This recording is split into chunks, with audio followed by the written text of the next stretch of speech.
I'm stoked now. Look at the size of this thing. Perfect. Awesome. So let's talk a little bit. Are you sure? Because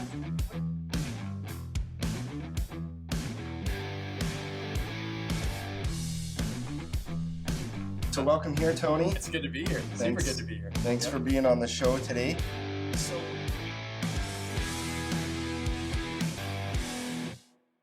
all right, so welcome back to Pursue the Hunt podcast. I'm Mike Friesen, the host, and we've got Robin and Jeremy along as well. And I know it's been a minute, and just want to thank Hell's Half Acre for sponsoring the podcast here today. And yeah, good to be back on. Yeah, it's been a healthy minute.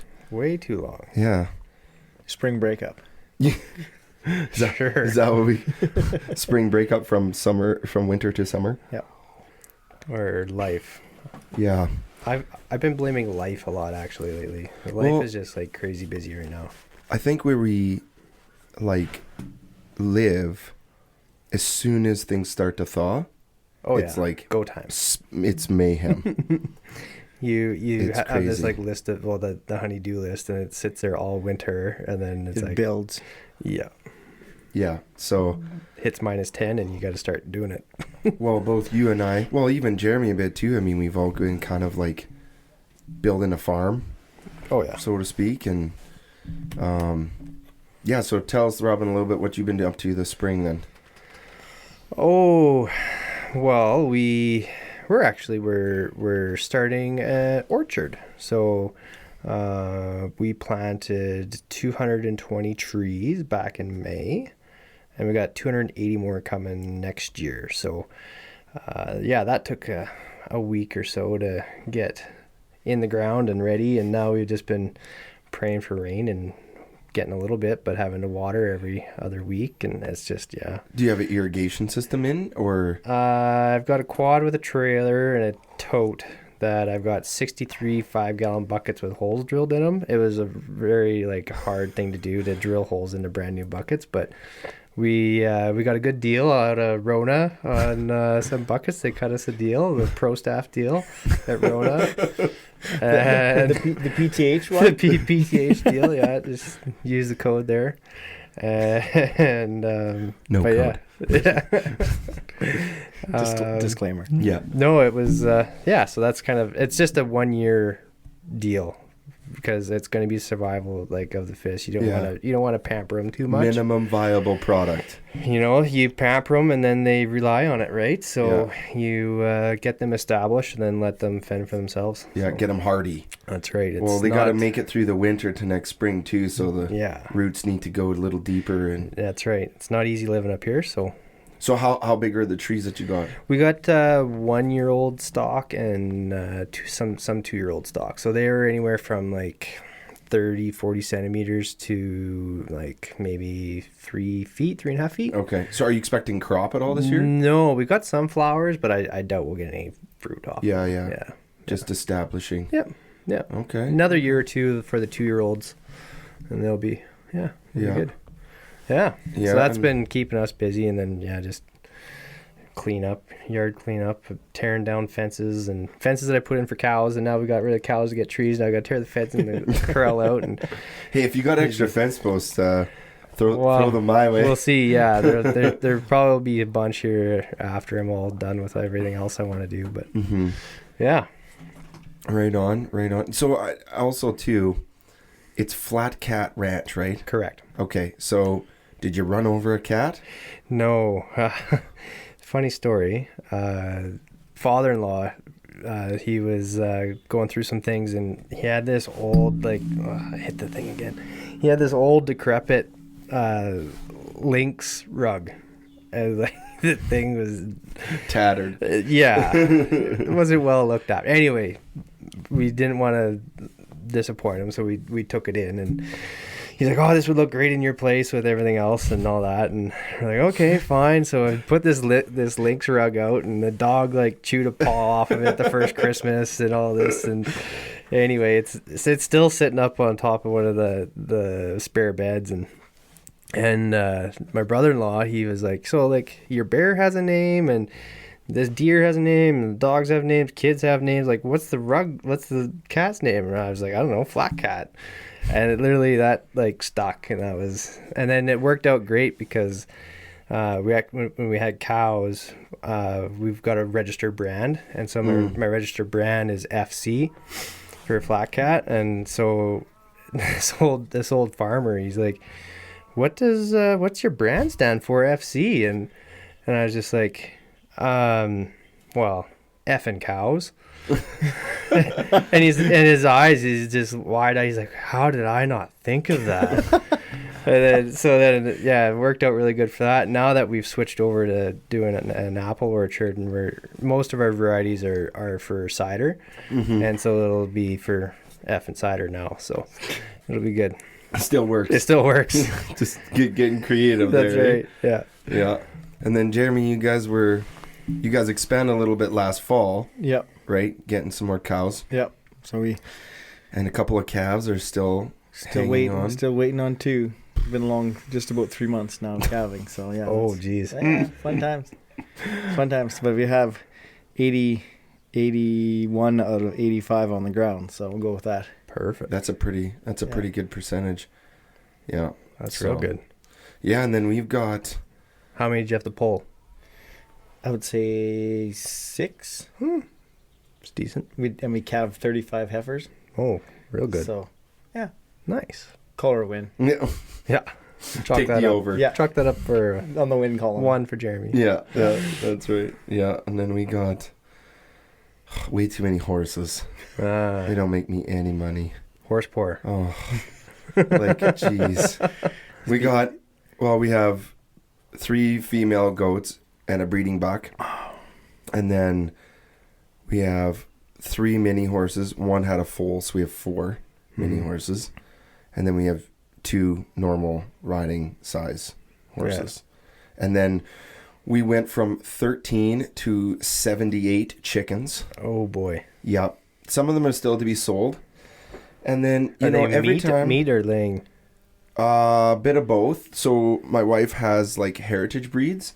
Yeah. So she'll be like breeding like purebred chicks and stuff like that. And then, what else we got there? Yeah. Oh yeah.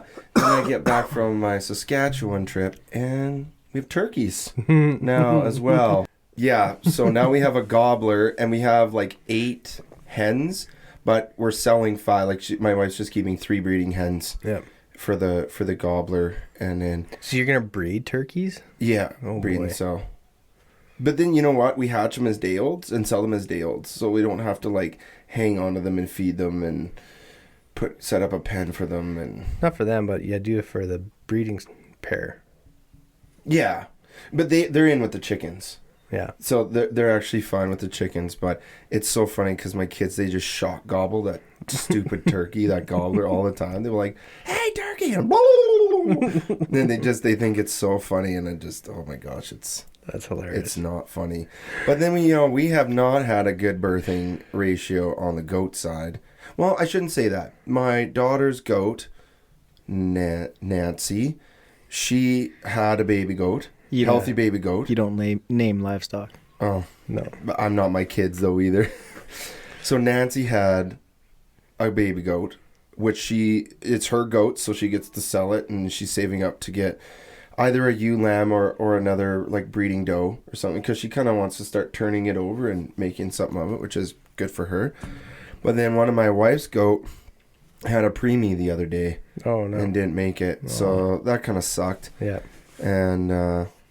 yeah, so I mean it's good that the dough was okay, like nothing wrong there, but we're not sure if what put her into labor early or whatever. You don't really know those things or whatever. But yeah, it's the up and down of farm life, and you know I'm okay with my kids learning that too, and you know it's okay for them to think of the animals as pets, and that's fine, with the understanding that they could either be eaten or sold. Sure. Yeah. Well, it's like my grandpa always said, right? If you're gonna have livestock, you're gonna have dead stock. Exactly. You know, it's just part of it. It's the circle of life, and I think as farm kids, you know, we all understand that, realize that, and that, that ties into the hunting part of it too, right? Yeah. Is you have that understanding of life and death and what feeds you and what goes into you and that whole cycle. The cycle. And I guess we are on a hunting show, so maybe we should talk a little bit about hunting. But it's nice to catch up. Hey, and it gives our audience and viewers and months. whatever a little bit of insight to what we've been up to. But we've also been hunting. Yeah, you guys some have. of that. Yeah, I know you've been ranching. Oh man, it's okay. It's okay. But first, before we get into a bit of hunting catch up, we've also talked about the Wild Sheep Society of BC forefronting like this Act Now campaign, and things like that, and it's been going on for a couple months now. And so I saw a post the other day about delivering some letters. So why don't you just give us an update on that? Yeah, so we had our first phase of the campaign just wrap up here this week, and we delivered a combined 50,000 letters to the steps of the legislature in Victoria, and 20,000 of those were individual, personalized, handwritten letters to the Premier. So huge. That's a good turnout. Huge turnout. Wild Sheep Society BC is a 1,000-member group organization. So for that, that level of engagement from a 1,000-member group is amazing. That's huge. 20 or 50 times people than what our membership is. So that's a great start to our campaign, and so we'll just be starting up phase 2 here, which will be a little bit more intensive, I think. And what's phase 2? I don't know all the exact details yet, so I won't have any spoiler alerts on that. Okay, but once that starts rolling out here, then I'll be able to let you know more. But I think it got the attention of that people are serious. Some members of the legislature there. There was six MLAs, and they were all from the Liberal Party there. But the invite went out to everyone. Yeah, like all MLAs, part of the legislature there, and so that was who showed up, and supported. So and that was really nice to get together with Bob Zimmer as well, and having the political support of federal and that's provincial. Federal level, right? I mean that's it's huge. Big all around, right? And I think people need to also remember that this Act Now campaign isn't just solely focused on hunting, but we need to remember as outdoor people that this can infringe upon so many other avenues, if the snowball starts going. That's right. And that's the scary part is, we don't want to use the word exponential, but it can exponentially grow. That's right. And so awesome job. So great. Just plug the website here again, www.wildsheepsociety.com/Act Now, and that'll get you to what's going on currently and where we're going next. So is the letter part over then? Can people still? No, you can. I think you can still. Right? I think that link is all still up. So if you haven't signed it, or if you got a grandma that hasn't signed it, or anyone that hasn't signed it, then please forward that off and keep the pressure on. That's the biggest thing. There's 110,000 or however many, give or take, hunters in BC. So if we're only getting 50,000, and say 50% of those are hunters and from the province of BC, there's people that have been signing this from out of province and that aren't hunters but support science-based management of wildlife and habitat. So it's not just about hunting. It can be, you're a recreational photographer and you like to see, like on my way here, I saw 4 or 5 different mule deer, nice little muley buck here, just like a kilometer from your house, probably feeding it. Get your eyes off that one, Robin. It looked good. I don't know. Probably had disclaimer: we have hidden trail cams in the area. Don't stray off the road. But if you want to take wildlife photography or any sort of tourism where you're driving down the road and you want to see wildlife or habitat and intact landscapes, then this is something to get behind. So you don't have to be a hunter or involved that way. You just passionate about wildlife and habitats. Well, and at the core, it is about science-based management. Yeah, there's another spin to it too, right? Like I know that was the initial kind of mantra that we were, but you know, you got to look at First Nations and their involvement in all of it. So you know, there is a science base, and there's also the traditional knowledge component that the province is moving towards more traditional knowledge involvement and management decisions based on that, and as well as long as like if everything. You know, if traditional knowledge and the science is behind it, and we're all on the same page with management decisions, then obviously it's for the best for everyone, right? Yeah. So that's definitely a big component of it too. Sweet. Yeah. Let's. I keep hitting this thing. Yeah, you love that mic arm like a lot. And I'm like a hand talker a little bit too. So you're pushing it. This is infringing on your abilities to talk. Feel constrained. A little claustrophobic there, Robin? Started to get a little sweaty. Little cold sweats going on there. Yeah, let's play a little catch up here. So, yeah, let's put the shoe on the other foot here. What have you guys been doing on the hunting grounds? Yeah, so this spring had the privilege to go down to Rocky Mountain High Outfitters down in the Kootenay area of BC for some turkey hunting. And I've never turkey hunted before, so this was a brand new experience.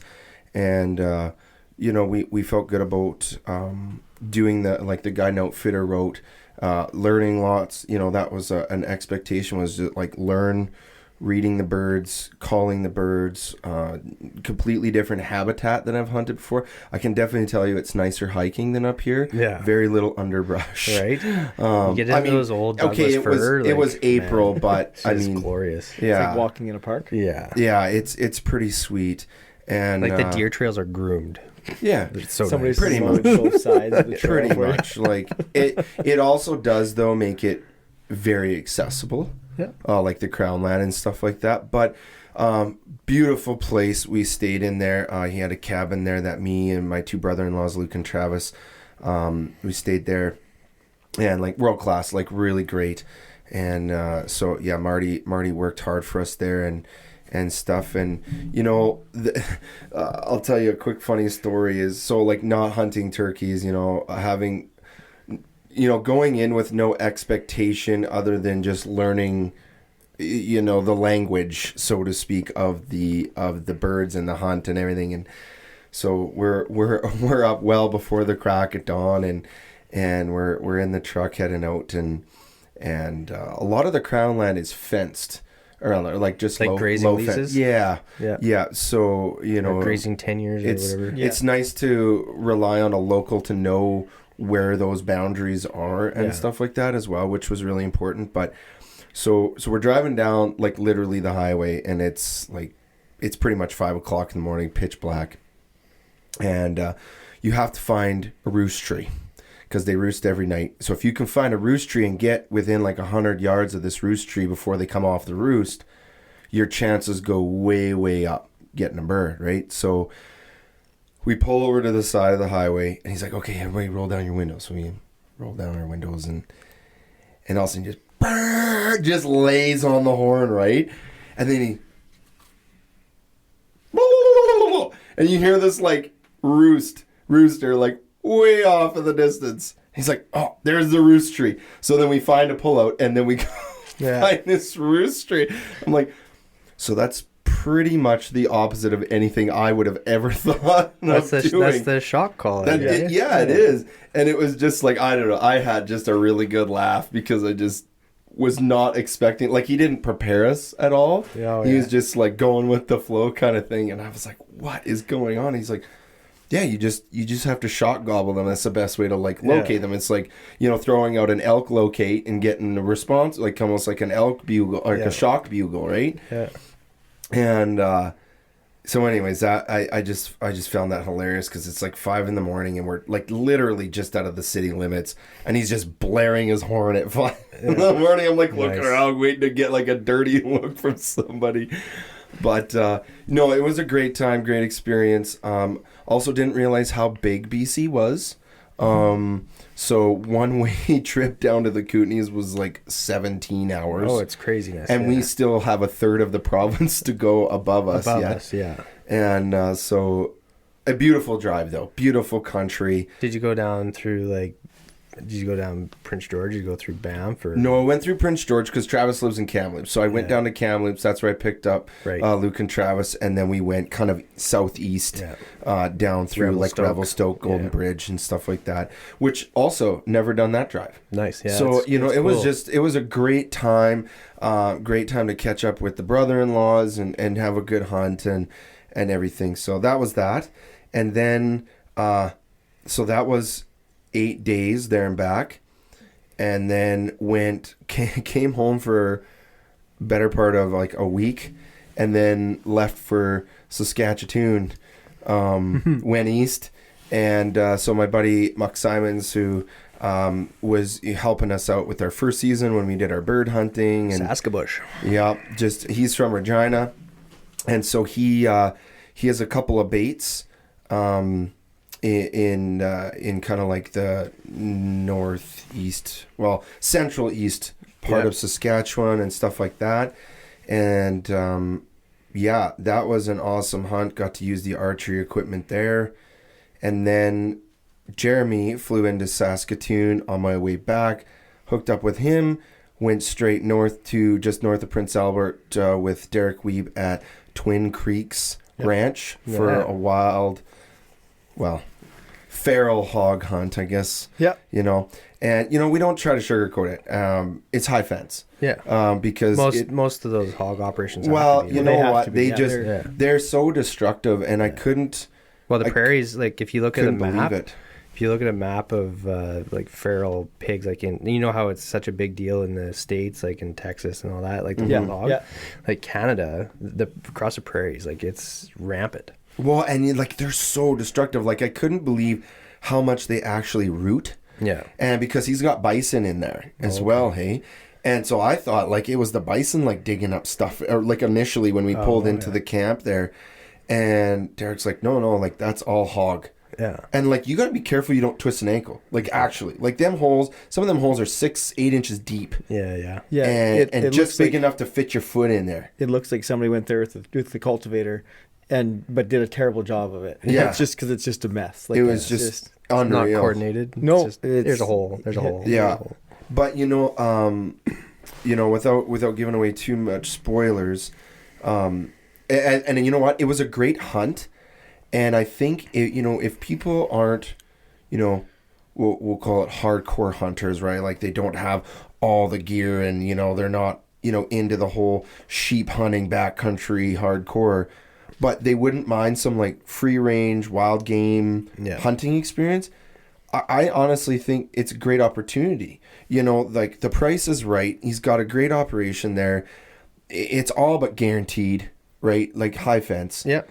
But man, the meat we came home with, wow. Yeah. Like pigs are dense. Let's put it that way. Yeah. They are dense animals. And, I wouldn't say it was just like a lottery, like a gimme.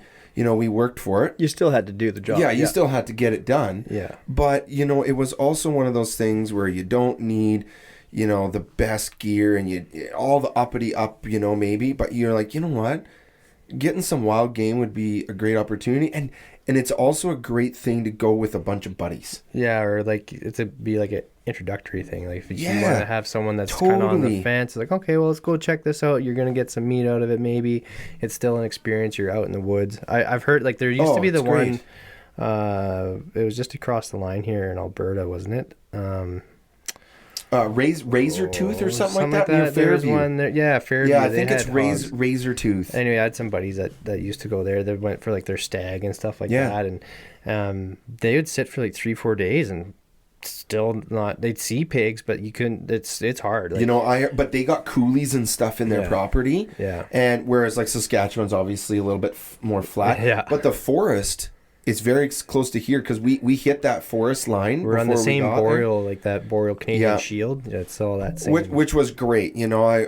We were as we were traveling up, it was just flat agricultural, and I'm Yeah. like, I didn't like started to wonder what we were gonna expect. Soon And as then you get just before what's- Prince Albert, Yeah, we PA. literally went Yeah. from like a shouldered highway to a non-shouldered highway, and it changed like that. Like it was just like agriculture, boreal forest. It's like driving when you go east of Winnipeg. Same deal. Like you driving into Kenora, and you hit the like shield. You hit rock and trees, and you drive out of agriculture, and all of a sudden it's just like a wall. You hit rock Yeah. and trees again. Like, It was just crazy. Yeah. But again, like he's got some great cabins there, and you know you can bring your own food or they can cook for you. Cool. Like you can kind of tailor your experience, and like you say, a great for like a stay kind of like a guy. Hey, let's go for a long weekend. Like I mean, 3 Yeah. days is plenty enough time. Yeah. You know, he's got an on-site cooler so you can Yeah. hang your meat in there. Yeah, it was nice. mint. Nice. It was mint. So if I can put a plug in for Derek, I will, because I mean, you know, COVID hasn't been great for outfitters. Yeah, for sure. Honestly, either. But man, if you're looking for a cost-effective way to get some wild game meat and have a fun time with a bunch of buddies, like I don't know. And What he's, were the size? Like, what kind of well, size was mine he figured was probably around that 300 mark. it? Yeah. Yeah. And then Jeremy's was just a tiny bit 280. smaller, like Yeah. 280, 285. But Mike shot a boar and I shot a sow. yeah. I guess An now older we're- sow now we're though. Like spoil- you now we're definitely spoiling. had a mature sow. Yeah. But I don't know. Like I mean, I don't know if that's much spoiling it, because you know you and I were both using different weapon types. Yeah. Yeah. And stuff like that. It's a great watch. I think it will be. And That's cool. It's something different too, right? Like, Totally. well, and I think that's part of what we're trying to do, is show a little bit of diversity. You know, I mean, I know some of people's opinions on high fence hunting and things Yeah. like that, but at the same time, man, it's still popping shots back there. You know, it is what you look at it as, though, and you know, I don't. If you go in with the mindset of that free range, fun weekend opportunity, Put some meat in the freezer. you're gonna have a great time. If you're going Yeah. in there hoping to put, you know, boots on the ground, hard miles, you know, hardcore, may not be for you. no. But I don't think that's the right mindset going into it. No. And I mean, he's gonna have a lot of other opportunities. Like I said, he's got bison, so that's up and coming. He has some, Bison he has hunts, some elk in there too. and it's the woodland bison, No, okay. not the plains Yeah. bison. Like the ones they have in the. There's a northern- couple of big boys in that fence there that we got within bow range of We Yeah. did the standoff And- on the driveway, waiting Oh, for the God. buffalo to move. to move out of the way so of we the could, fence. so I could get out and open the gate, because we were like, I'm not getting out at Yeah, this it's like, range. hey, bud, why don't yeah. you move off? But yeah, like and he's just literally got a low 4-foot fence Wow. around the camp, and these bison are literally feeding on the other side of it as we're having a fire. Unreal. So it's kind of cool. Because those ones they're like, They're big. are they like 2 bills? They get 2,000 pounds. Yeah, Oh, yeah. those are the ones kind of up at Liard. Same as those ones? yeah, And the same as woodland. northern Alberta too, Yeah, right? Yeah. like the ones that are the size of a tank. Yeah, they're yeah, massive. they're just like. Like, They're I don't big know. I boys. don't know how you'd cut one of those guys in half. Like whether without With a without, saw. without a chainsaw. And a tractor and a whole bunch of Yeah. other stuff. Yeah. Yeah. So no, he's got some good up and coming stuff, and That's why you need that backpacking sawzall that we're trying to patent. I have one of those, but it, the wireless ones. Yeah. If you want to pack that way, be my I guest. know, right? That's yeah. it's a beast. But yeah, so we've definitely been busy for the show, but also I think you know, we're just trying to also in that where we can, and you know, just a huge thank you to sponsors that allows us to help support some of the outfitters, you know, where it's, you know, obviously we have a budget, but at the same time helping out where we can in that respect. So yeah, that's the long and the short of it without too many spoilers. But I think there'll be just a great watch. We're definitely pushing the diversity of things on season 2 Yeah. already. So yeah, and now we're going into summer. It's what, the 14th today? Of June. Yeah, we only got So like 1 week, 6 and then we're weeks. heading back to winter, guys. 6 weeks until the opener. Yeah, And then like Isn't the that- days are gonna already start getting shorter here next week. Yeah, that's wild. It's crazy. Because I love it this time of year just because it is so light out, but you just don't sleep. I got blackout blinds. Well, so do I, I'm but up like- at 5 anyway, so Well, it's yeah, like but that's when you go to work. Yeah, You're some in the people yard do that. and doing, Some you're people mowing the some lawn people- and you just like going along and all of a sudden you Say look down and 11 you, it's o'clock. like 11 o'clock. Better stop mowing my lawn. Yeah, no, I same thing. Yeah, like we were outside. I don't know. We were fencing, putting fences in for the horses, and then Carly's like, "Yeah, we should go inside soon." I was like, "Well, what time is it?" Like 8:30, 9 o'clock. She's like, "It's 10:50." Yeah. I'm like, "Oh, sweet." I know I've been ripping On on a a school day. chainsaw like all You week. can get shot at. Chainsaw just Noise complaints out in the blaring away, suburbs. yeah. Eh? Oh, jeez. Yeah. We kind of treat it like a trailer park. We have the quiet hours at 10 o'clock. It's kind of what we try to Yeah, do. yeah. Keep it somewhat civil. Yeah. Yeah. So, okay. So going into summer, 6 weeks to the sheep opener, basically. I've been very negligent. Training's at a utmost high. It is at Level the of- lowest priority Well, on my list right at the moment. you know It's what? not a good thing. The more I've gotten into like the farming though, I'm Oh. slowly turning my snack pack back into a 6-pack. Oh, Not yeah. gonna lie to you. Yeah. Like my step count's been way up. Like, yeah, I mean, I haven't been able to like get out with a heavy pack and For do sure. that traditional Yeah. style of training, but I'm That's definitely not exactly it. sitting on the couch. No, You I'm know, running a pickaxe and a shovel and chainsaw all night. Yeah. And, like, oh yeah, it's, Farmer strength. You'll be yeah, close. exactly. It'll be close I to. went to a branding this weekend. We I had did to, that the other we had weekend. to throw like this guy. He had his. I swear he calved in February. Like, Some big calves. These things were huge. So you were steer wrestling. Yeah, it was more steer wrestling. Yeah. Yeah, exactly. Yeah, we did. We were a part of one at our friend's place there the other day, and they were doing all traditional, like roping the calves and stuff like that. Which was, I mean, it was a family event. Like the kids were pushing the cows down the chute, and it was a great time. But yeah, I mean, I would like to get more, quote unquote traditional training in. But I think for the listeners and the viewers, if you're watching this on the YouTube channel, I think it's important. And we've definitely been noticing it over season 1 that we've been getting a lot of reviews and messages from our audience that seem to be a little bit more in the novice getting into intermediate level of hunting, if you want to put levels on hunting.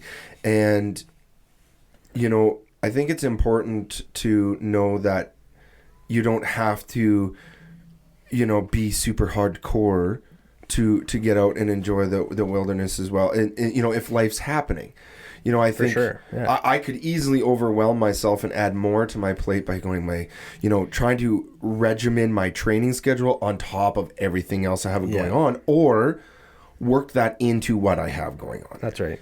And I think it's important to define that, because there are people out there that have that time, and that's awesome. I mean, I wish I had more, but with 4 kids, a farm, and another business that I'm running, it's, if I get one evening a weekend where I can dedicate it to actual specific training, I'm winning the battle. Yeah. But right? we've also, like, I guess what I measure it is from if I've got a big trip planned. So, like, for our trip that we've got planned, Yeah. that's still, and that's what I've put a mental block in, is like, okay, I've still got 3 months. That's plenty. And then of you'll time. have, Plenty I of- still got 2 I months. still got 6 weeks. It'll be like, Yeah. I can get ready in 2 weeks. Yeah, I think I can totally get ready. Just a couple more calf raises. I got this. Oh my God. But at the same time, I think, again, it's the level of expectation we're going to put on ourselves for that trip too. Yeah. It makes it. It's not so much. How much do we want to spoil about the trip we're going on? Well, whatever. I think for me, like, I've done it every way possible now, like doing a backpack trip like that. Yeah. And last year, like, was probably like the most guy driving around on a quad out there. Yeah. That's my old man. Okay, sweet. Yeah, it's like last year was probably the most in like best shape I've been going into a trip like that. Right. And it was the most enjoyable time Like it was just so enjoyable. Like Right. Up Your was back down, wasn't down was screaming at up. you. You didn't have like your recovery day after 3 days of going hard. Like Yeah. you just went and you just Yeah. You felt good. felt great. You didn't lose any time or potential opportunity is how I felt about it. Right. So that's now that I've had that experience, because I've done the suck fest where I was like, oh yeah, I'm 25, I can rip up the hill and drink whiskey and smoke cigars all summer as my training program, and you get there and you're like dying when you're halfway up the hill on day 2. Like you're young and you can grunt through that and whatever, but now you're like 35 and no time. It's like, okay, let's make this as enjoyable as you can, right? You put it's 10 days away from your family. It's an investment, like money and everything else. Like, why not enjoy it? So that's my whole mentality. Well, and I think what we're fortunate with is we don't have to actually hike into where we're going. Yeah, you know, well, doing there'll be some hiking yet. I think so, but I mean, like, we don't have that day in before we're kind of where we want to be. Yeah. And I mean, it's not to say like, you know, I'm taking a backseat to training because of that.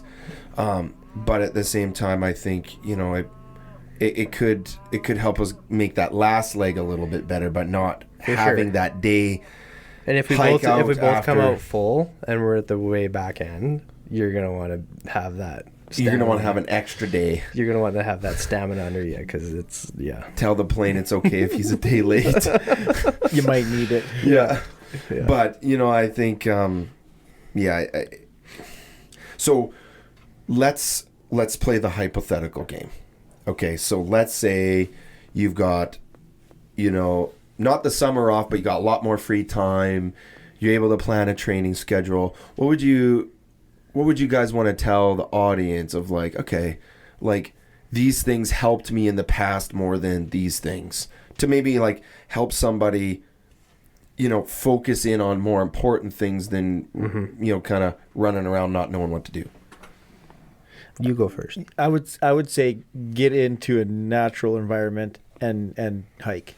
I mean, like, Nothing beats natural hiking. You can walk and hike on nice groomed trails until you're blue in the face, and then until you get into some bush or into some real terrain, and it changes how you hike. It changes how long you can hike. I mean, it changes how quick your steps are. What do you mean? Like, there's so ground much you can cover. So much of what you train in elements will help you perform in the elements, right? Yeah.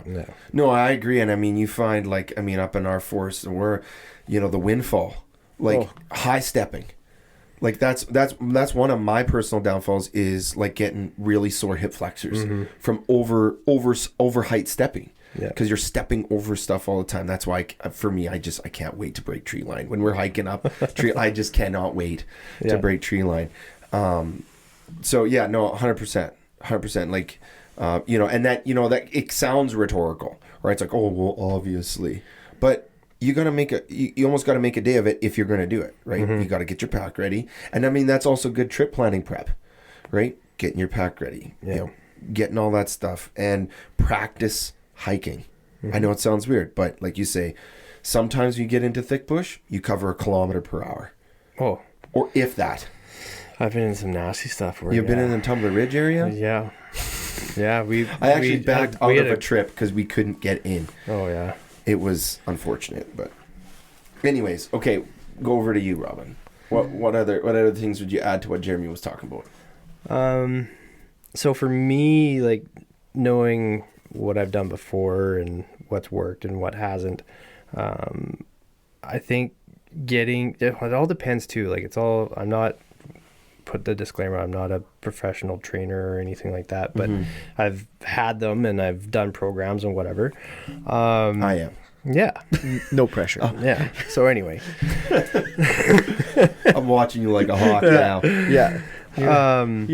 I think it's all relevant of where you're starting out from. So like the three of us, we're all relatively fit already. Like you've got a baseline fitness. So right there, like my biggest struggle 4 years ago was I lost my baseline fitness.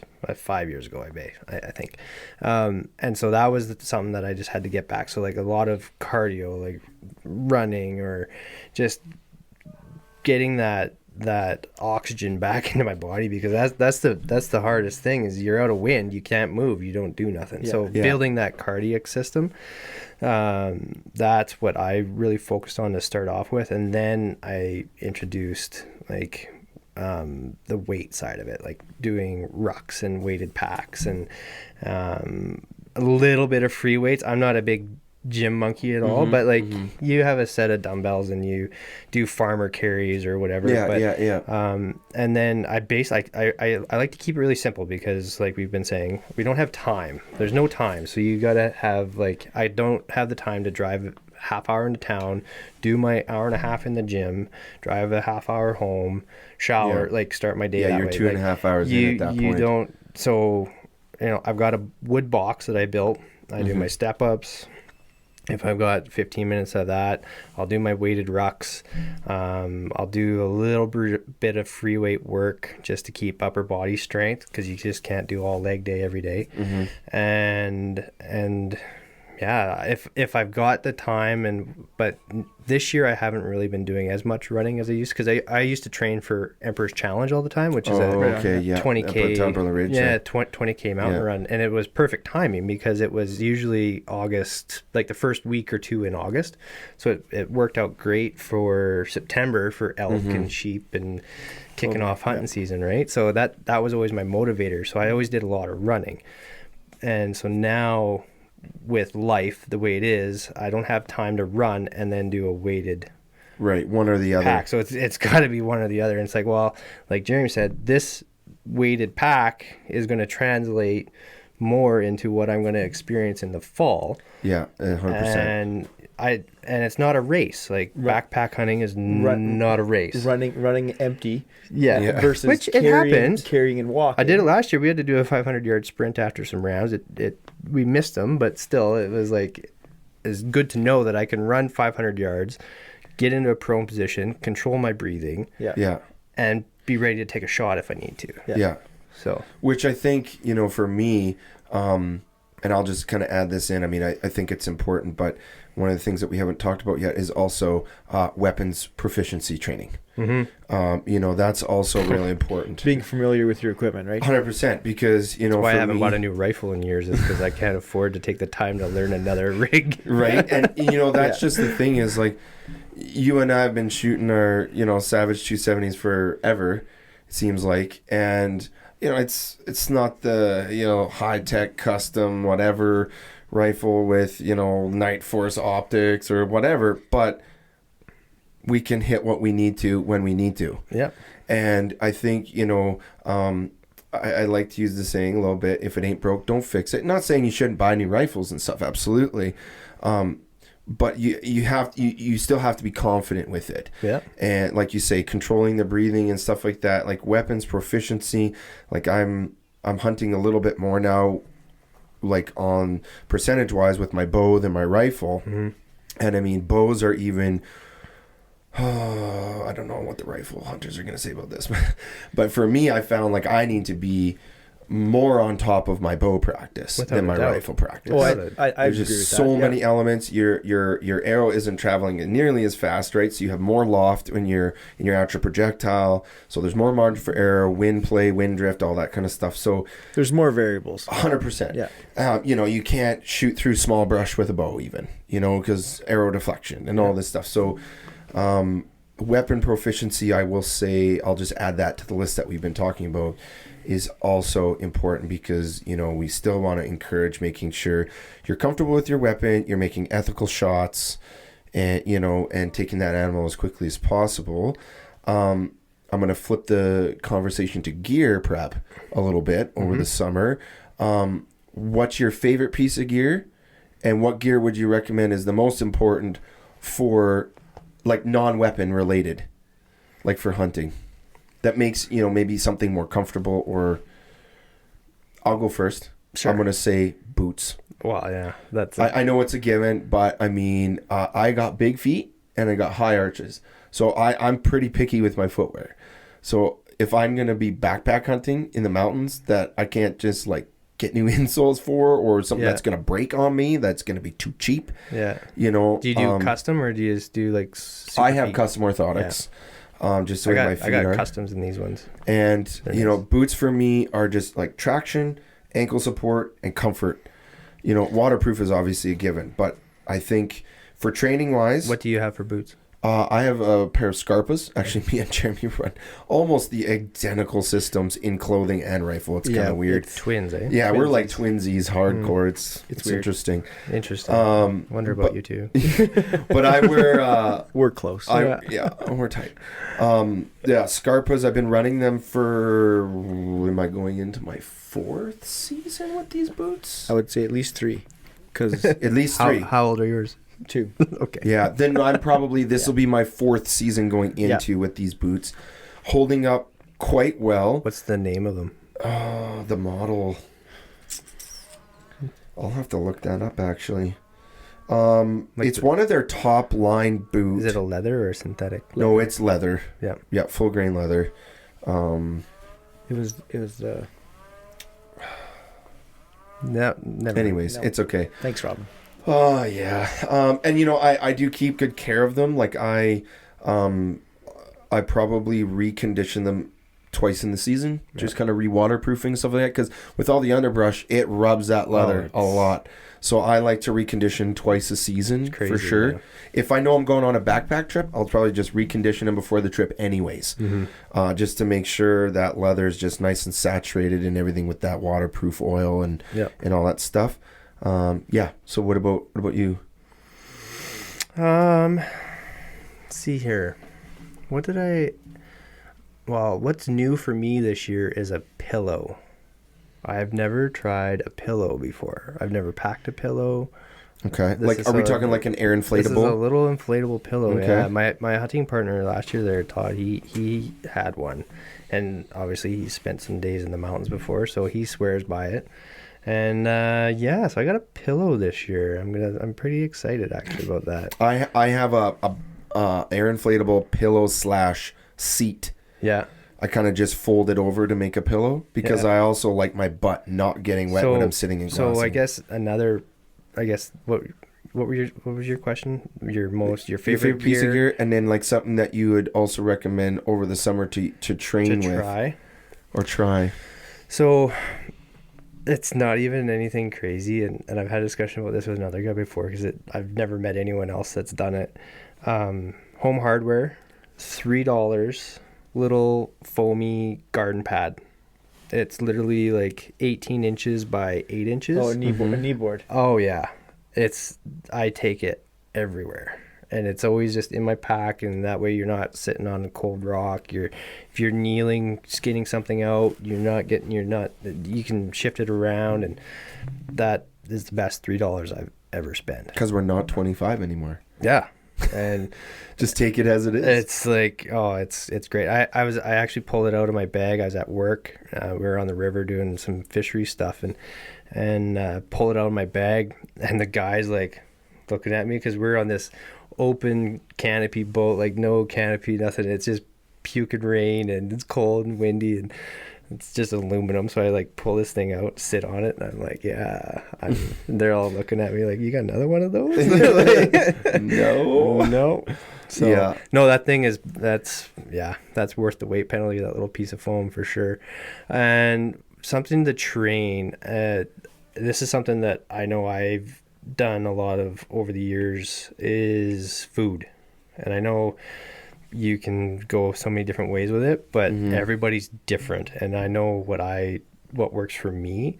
And I've actually got to the point where like I make my own like power, like my own protein bars and whatnot. But just if you're going to try new freeze-dried meals or anything like that, go buy a couple and just have one for dinner when you're camping, or if you're working late one night, just take your jet boil, or if you've got a different stove system, just take that with you as your supper, and just see how your body reacts and operates before you are dropped off in the middle of the bush for 10 days. And that's your plan. And that's your plan, right? Like And I think a lot of people, if you're not used to backpack style hunting, or if you're just going to weekend warrior with some freeze-dried meals over the weekend, Spike camp it. then why not practice and try that out and see what your body likes? Because it's not enjoyable if their body energy-wise, and I mean, you got to remember they're pretty high in sodium for preservative stuff, so it's a lot more salt content. I find when I'm doing freeze-dried meals, I drink a lot more water. Oh, I'm like a camel. I don't eat as much when I'm physically exerting myself either. So a lot of these packages, it's 2 meals for me. Yeah. Because I cannot physically pack a full freezer dried meal. I don't have an issue. I can't. Like I'll have like a breakfast freeze dried meal, then I'll snack a bit, trail mix, whatever throughout the day, and then even at dinner, I'll maybe get 2/3 in me. See, and like my pro tip is for like the egg skillets or like a rice jambalaya or whatever, if you got one of those, is take a bag of wraps with you, like the big wraps, like tortillas. Yeah. And you just toss that in little there. Extra carbs. That, or the one that I've done before as well is Idahoan potatoes, instant potatoes. You throw that in. So if you've got if you've added too much water and you've got your noodle soup, it's runny. Then you put in a couple tablespoons of instant potatoes, the Idahoan herb and garlic, specifically. Oh my goodness, that is like man, oh man, we're giving people changer. Way too much good stuff. No, I don't care. That's the stuff that you want everyone to experience, because that's like you say, when you're living on it for 10 days. I remember the first Jeep trip I went on, and we found some wild blueberries. Oh yeah. Add that to and it was on day 6. I filled like every possible resealable bag I had in my pack with these, and I was putting it in my food with everything, because it was just so welcome after freeze-dried meals for six days. And I didn't do that. I didn't try them out really before we left and all that kind of stuff, and it wasn't like they were bad. I wasn't like, oh, this is gross, but my body did not absorb the same amount of energy as it does. Didn't operate the same. And man, I was cramping up, and stuff. I mean, you'd think like, a lot of extra salt, but now I bring those electrolyte tablets and I put them in my drinking water bottle, and I don't cramp up anymore too. So that's another tip I would put on top of that is the electrolyte tablets. Jeremy? Jeremy? Can I call you Jeremy? Can you? I don't really know if I have a favorite. I mean, like, I like my binoculars. I got a new bino pack from a nice guy. Oh man, yeah. So I'm kind of excited to use that. What kind did you get? A Vortex one. Vortex pack. Yeah, nice. But I don't really know. Does it have a rangefinder pouch? It was from me. Okay, it was for me because I was tired of him lugging around this piece of crap one that he had, and I had my eye on a couple, and I'm like, I think I'll get that one. And then Mike buys me one. I'm like, this is what you bought. No, I'm just kidding. I'm just kidding. Wow. I don't have a rangefinder because I just pull the trigger. You use mine. Yeah, Mike. Because you're hunting with me. Where's my range at? You got a spotter. Exactly, right? That's just as good. What else do you need? It's just as good. Yeah. Yeah. That way, it's never your fault. Yeah, exactly right. Well, I'll agree with you on that. Wow. Just. Boy, the bus is getting pretty low to throw me under here, guys. Thanks. Jeez. I've never overranged you. No. Jeez. It has never been proven. Well, I kind of won the towing cost last year on the moose hunt there, so I got to pull the trigger on it. So nice. Yeah. And I mean, it was like a 50-yard shot anyway, so it wasn't. We didn't really need to range that one very heavily. Yeah. Although I will say, practice your close shots as much as you practice your 500 shots. Without a doubt. Well, I mean, how many times have we been within 100 yards compared to... Like over 70% of the time. Compared to 300 yards, right? Like it's not that I don't 95% of your shots should or will most likely in this country, if you're in brush country or should be within that 100-yard mark. Yeah. Yeah. Oh yeah. Or 100%. will happen to be in that, just because it happens that way. And that's why I'm ranged at 100 yards. Yeah. Because I know within that I'm going to hit something, Yeah.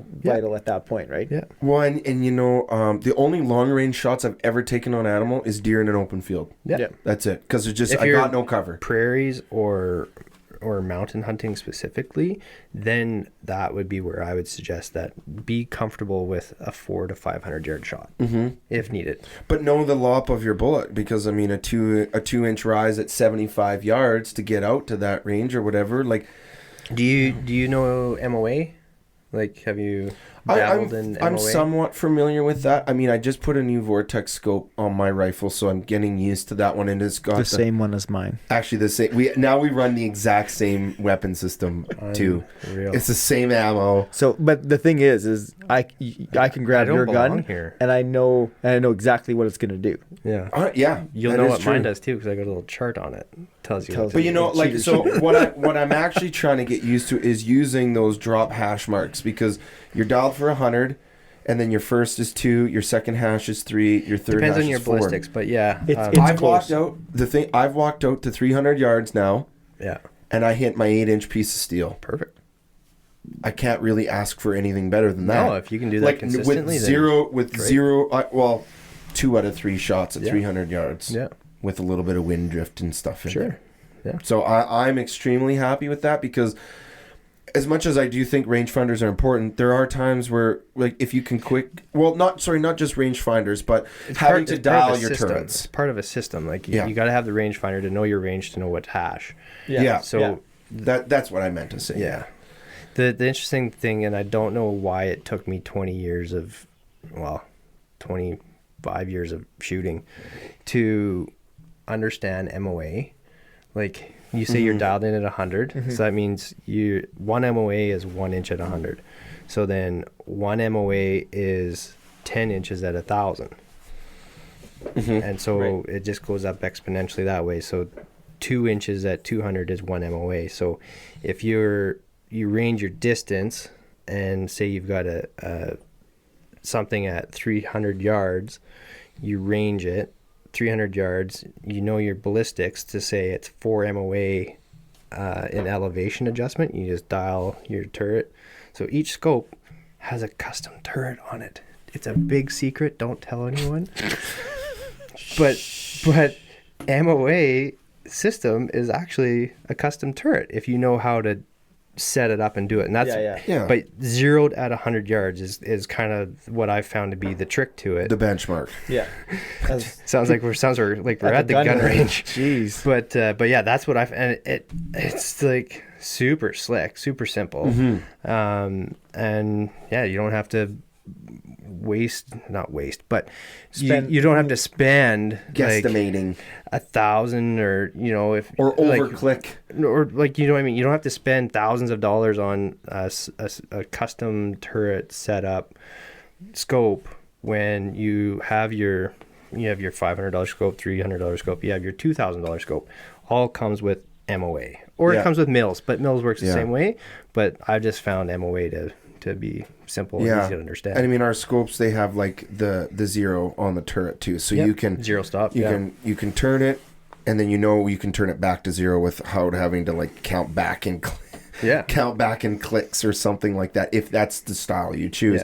I like to try to use the hash marks. Like, I went out the other day and I went to 230 yards, and so I put that 200 yard hash a little high, clink, off the steel. So, also shooting the gap rather than exactly on your hash. Because how often are you going to land that animal exactly on your hash? Yeah. So, and that's the same style I use for shooting my bow.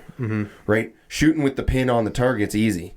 Right? You start, and then you got to gap those pins. Yeah. Right? 26 yards. Yeah. Right? 32 you got to hold a yards. pin and a half high. Yep. Well, and with extra loft in your arrow to a bullet, there's more margin for arrow. So practicing your gapping is, as important as practicing right on the pin. Because, all of a sudden your deer's at 32, and you're like, oh, how high do I put my 30 pin? Or how low do I put my 40 pin? Or something. And you're like, where you can just pull and go. And I think that helped me on my hog hunt with that second arrow.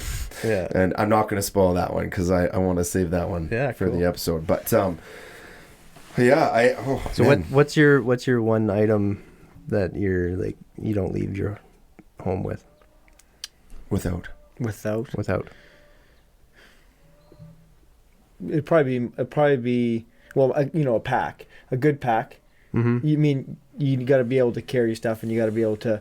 So I got a new. You got two different styles. I got two different styles because I always like my light day pack for was that a 50 liter? Yeah, no, it wouldn't be quite. No, probably no, 40, 45 maybe. Yeah.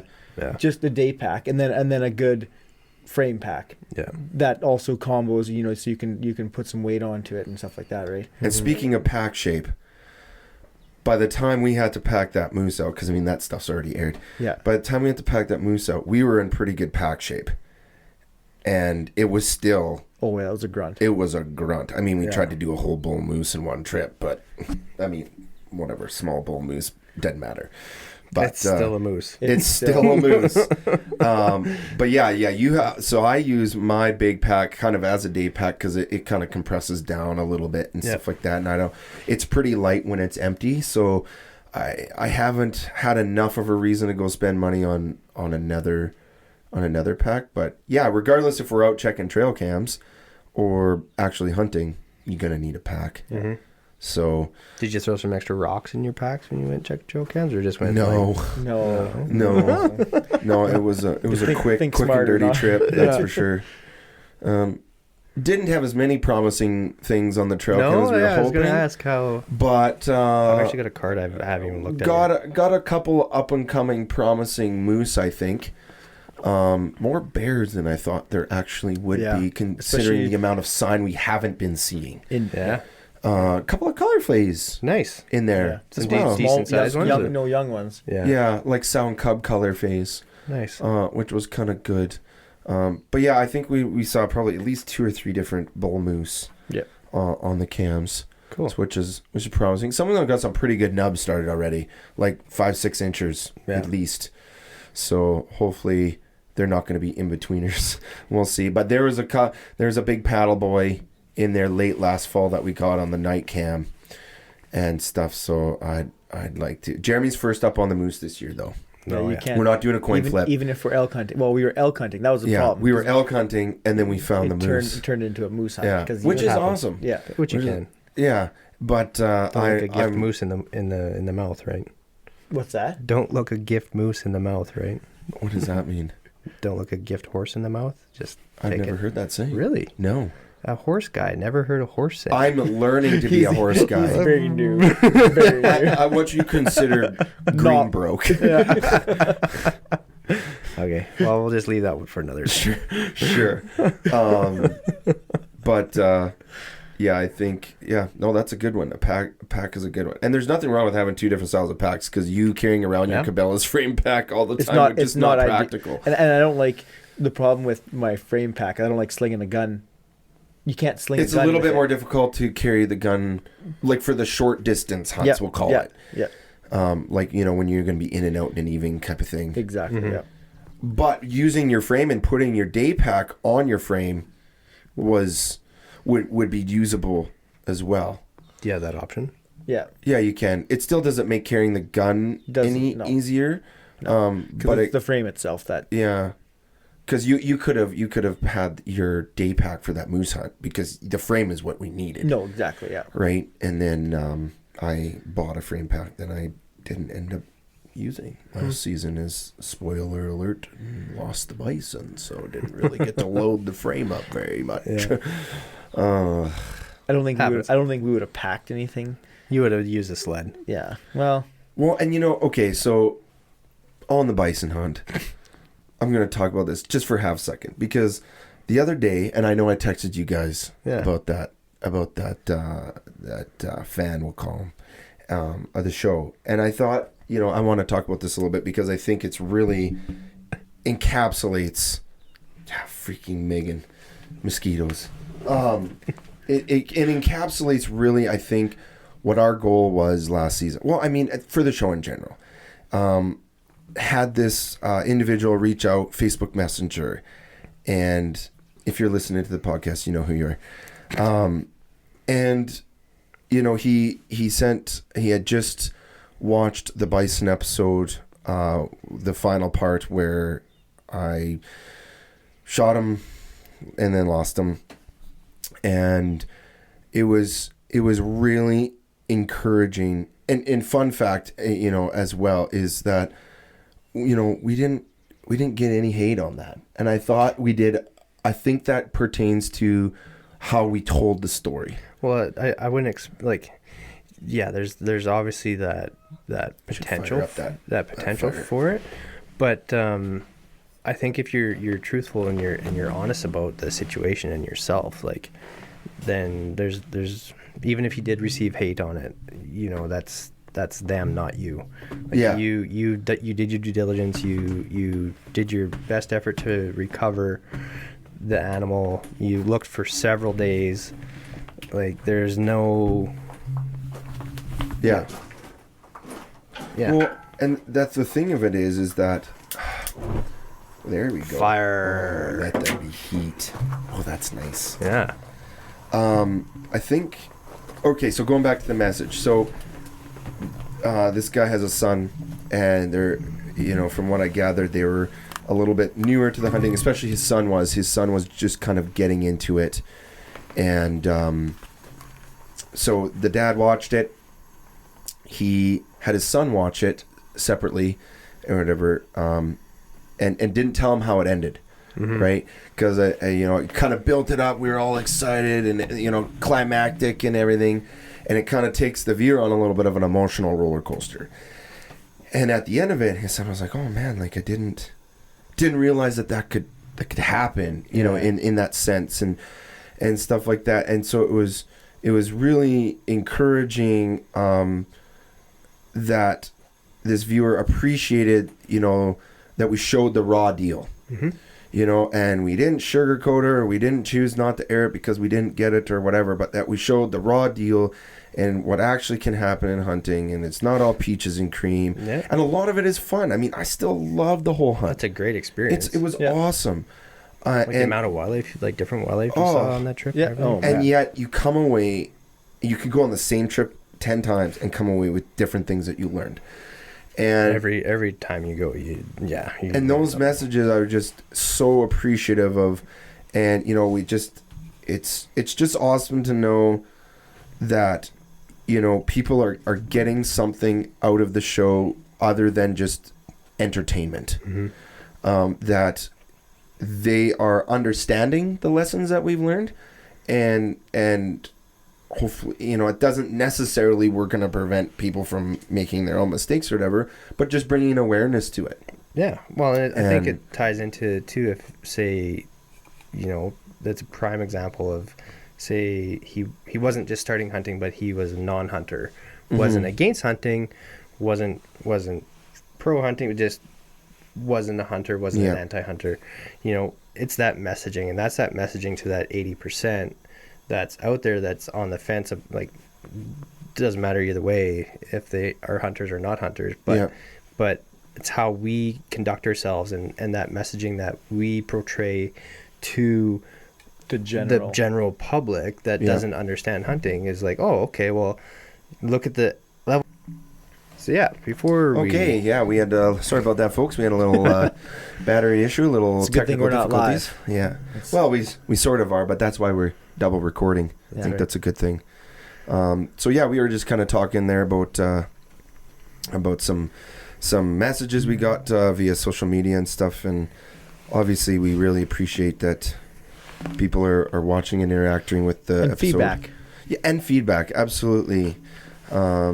What you like, what you don't like, and what you want to see. Keep what you don't like to yourself, but well, I'm just kidding. As long as it's constructive, right? That's right. You know, there's always people out there that like to give you a piece of their mind and don't really care. But you know what? Hey, thanks for the view anyways. You got to watch the show to have an opinion on it, right? Yeah. Take the free view. There's just the one thing I just want to end off on where we were going with that was just the image that hunters portray to the general public, right? Like, and that's kind of what our role is as hosts of a TV show, or parents that take your kids out hunting, or you're the neighbor that is the hunter of the cul-de-sac, and you're bringing home a deer and you're skinning it maybe in your front yard or something. Like, it's doing it respectfully and doing it in a manner that the general public is going to be either interested in and engage you about it.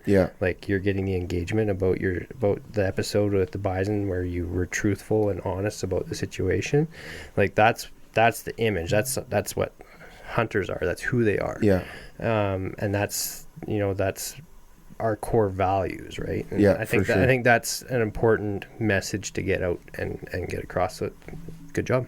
Yeah, awesome. Yeah, thanks. So, you got anything more to add there, Jer? Nope. Good. Okay. Well, appreciate everybody listening to the show. Make sure you guys check us out on Facebook, Instagram. Check out our YouTube channel.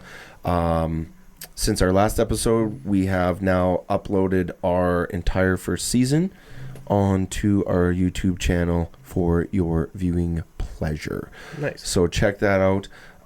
Do we currently have a code for Hell's Half Acre? Yes, we also do. We do PTH10. Nice. And also Hell's Half Acre. Free shipping over $50. So spoiler alert. Oh, it's not a spoiler alert, but there's they got a new roast coming out that we actually had a little bit of hand in. Nice. Helping them some input developing it and stuff. Cool. So that's exciting. Yes, PTH all caps 10 will give you 10% off your order, and ordering over $50 will get you free shipping. So check them out on their website and use that code. And just as a disclaimer as well, it's all going to Hell's Half Acre here. So we're really thankful that they're a sponsor of the show and of the podcast, and we want to obviously help them out in any way they can. And they really actually pride themselves on being a coffee also for the outdoors people. That's whether also whether part you're of into their hunting or camping or just hiking, whatever, right? So that's one of their markets and avenues they're going down. So check them out on their website. And again, the code is PTH10. Also, YouTube channel. And, feel free to send us a message. Tell us what you like, what you don't like. And I've also as long as it's constructive. I also got my new knives. Yes. I'm super pumped about these from JD Knives. JD Knives. And what's really exciting with these them. out of the park. These are awesome. Yeah. So we've got a caper and a skinner set that we'll be actually offering through our website coming here very soon. It's really awesome because over the winter we worked with Jesse at JD actually in the entire design of the knife, of the skinner, and the caper. And so we'll be offering those through on our website as well. And they can't wait to test those out. Yeah. They're awesome. We tested some out last season as well, and I've already been testing these ones out this spring. Nice. So jealous. Yes, we'll get them nice and worked in and bloody. So other than that, I think we'll just wrap up the show. Thanks everybody for either watching or listening to the PTH podcast. I'm Mike. We got Robin and Jeremy. And we will catch you on the next episode. Ciao. See you later.